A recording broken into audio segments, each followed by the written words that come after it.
L'histoire, telle qu'elle nous est transmise depuis les bancs de l'école, apparaît souvent comme une ligne droite, rigide, un récit immuable écrit par les vainqueurs pour servir leurs intérêts. On nous apprend que les Africains n'ont découvert les Amériques qu'en tant qu'esclaves, arrachés brutalement à leur terre natale, entassés dans des navires inhumains et transportés à travers l'Atlantique pendant la sombre période de la traite négrière. Cette version, omniprésente dans les manuels scolaires, dans les discours officiels et les productions culturelles, est-elle vraiment complète? Est-elle toute la vérité?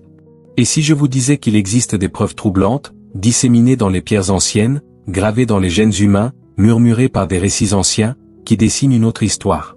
Une histoire où les Africains ne sont pas de simples victimes passives du cours de l'histoire, mais bien des acteurs actifs, des navigateurs audacieux, des explorateurs visionnaires, des bâtisseurs de passerelles entre continents longtemps avant les grandes découvertes européennes. Mais alors, une question s'impose.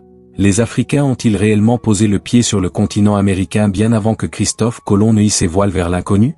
Permettez-moi de partager avec vous une anecdote fascinante.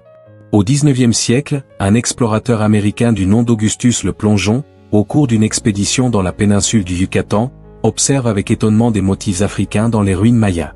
Stupéfait, il avance que les peuples anciens du Mexique auraient pu être en contact avec l'Afrique, des siècles avant l'arrivée des Européens. Bien que ces idées aient été marginalisées et raillées par ses contemporains, elles trouvent aujourd'hui un écho nouveau auprès d'archéologues, d'historiens et de chercheurs modernes qui revisitent le passé avec un regard moins eurocentré. Alors, s'agit-il simplement de coïncidences stylistiques, ou bien d'un lien ancien et oublié entre deux mondes que l'on croyait séparés? Il est temps de lever le voile, de remettre en question les certitudes qu'on nous a inculquées, et d'oser explorer l'inimaginable. Cette question, bien qu'audacieuse, choque encore. Pourquoi? Parce qu'elle remet profondément en cause la version officielle de l'histoire, celle patiemment construite par les empires coloniaux pour justifier leur domination. Elle ébranle une chronologie soigneusement établie, où l'Europe occupe la position du maître de l'univers, du pionnier de toutes les grandes découvertes. Prenons un moment pour réfléchir. Si des Africains ont réellement traversé l'Atlantique avant les Européens, cela signifierait qu'ils possédaient non seulement des connaissances maritimes avancées, mais aussi la capacité d'organiser des expéditions, de transmettre leur culture, leur savoir-faire et peut-être même d'influencer d'autres civilisations. Une idée qui dérange, car elle renverse le récit dominant. Commençons donc par la base. Quand on évoque les grands navigateurs de l'histoire, on pense spontanément aux Portugais, aux Espagnols, à Vasco de Gama ou à Christophe Colomb. Pourtant, l'Afrique n'a jamais été un continent fermé sur lui-même. Des civilisations comme l'Égypte ancienne, Carthage ou encore l'Empire du Mali maîtrisaient déjà des techniques maritimes avant même que l'Europe ne sorte du Moyen-Âge. Les Égyptiens, par exemple, ont laissé des fresques et bas-reliefs vieux de plusieurs millénaires montrant d'impressionnants navires à voile, capables de naviguer sur les mers. Certains témoignages anciens évoquent même une possible circumnavigation du continent africain par leurs marins. Quant aux Carthaginois, descendants des Phéniciens, ils étaient des marins aguerris.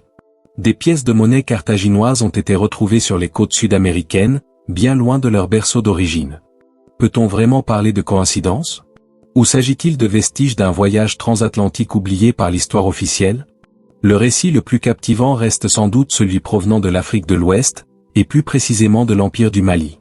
Ce récit repose sur plusieurs sources concordantes, notamment les écrits de l'historien arabe Al-Umari, qui, au XIVe siècle, retranscrit les propos de Mansa Musa, successeur du roi Aboubakari II. Il affirme que ce dernier avait volontairement abdiqué le trône pour organiser une expédition maritime vers l'ouest, à la découverte de terres inconnues. Les traditions orales maliennes, transmises avec ferveur par les griots véritables bibliothèques vivantes, évoquent également cette incroyable entreprise. Ces récits, bien que longtemps ignorés par les chercheurs occidentaux, fournissent des détails précis. Le nombre de navires, les techniques de navigation, les préparatifs logistiques, et les raisons spirituelles ou scientifiques ayant motivé une telle aventure. Des voyageurs arabes comme Ibn Battuta, sans parler directement de l'expédition d'Aboubakari, décrivent une Afrique de l'Ouest florissante, cosmopolite et fortement connectée au monde islamique. Dans ce contexte, l'idée d'une ambitieuse mission maritime paraît loin d'être fantaisiste. En croisant ces sources écrites, orales, archéologiques, le récit prend une consistance qu'on ne peut balayer d'un revers de main. Ce n'est pas un mythe isolé, mais un puzzle de fragments qui, mis bout à bout, esquisse une autre version du passé. Nous sommes au XIVe siècle. Tandis que l'Europe patauge dans ses conflits féodaux, l'Afrique de l'Ouest rayonne par sa culture, sa richesse et son rayonnement intellectuel. L'Empire du Mali figure alors parmi les puissances les plus influentes du monde. Et son souverain, Mansa Aboubakari II, fait un choix hors du commun, renoncer au trône pour se lancer dans l'exploration des limites de l'océan Atlantique.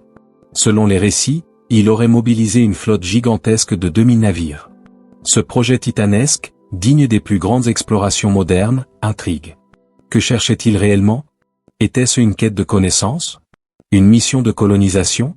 Ou savait-il déjà qu'au-delà des vagues, une autre terre attendait? Si cette expédition a bien atteint les côtes américaines, comme le suggèrent divers indices, cela bouleverse la narration traditionnelle. Certaines similitudes entre les cultures mésoaméricaines et ouest-africaines défient l'explication classique. Dans le golfe du Mexique, une mystérieuse civilisation a sculpté d'énormes têtes en pierre, les têtes Olmèques. Datées autour de 1200 avant notre ère, ces sculptures présentent des visages aux traits puissants, nez épatés, lèvres charnues, visage large. Des traits qui rappellent avec insistance ceux des peuples d'Afrique subsaharienne. Certains spécialistes y voient une simple coïncidence artistique. Mais comment expliquer que des peuples supposément isolés puissent produire des représentations si proches, dans une région censée n'avoir jamais connu de contact avec l'Afrique?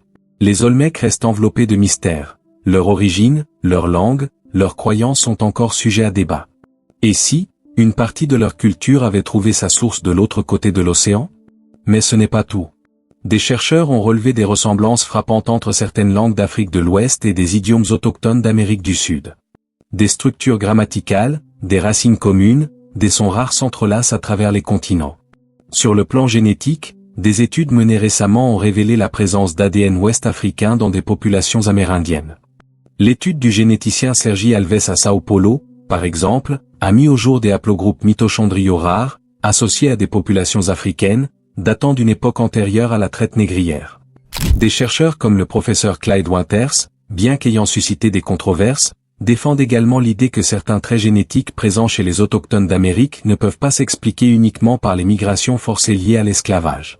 En outre, des pratiques culturelles étonnamment similaires, comme la construction de monticules de terre à des fins agricoles, religieuses ou funéraires, apparaissent à la fois en Afrique de l'Ouest et chez les peuples précolombiens. Pourquoi ces similitudes? Comment expliquer que deux civilisations, apparemment séparées par un océan infranchissable, aient développé des traditions si proches?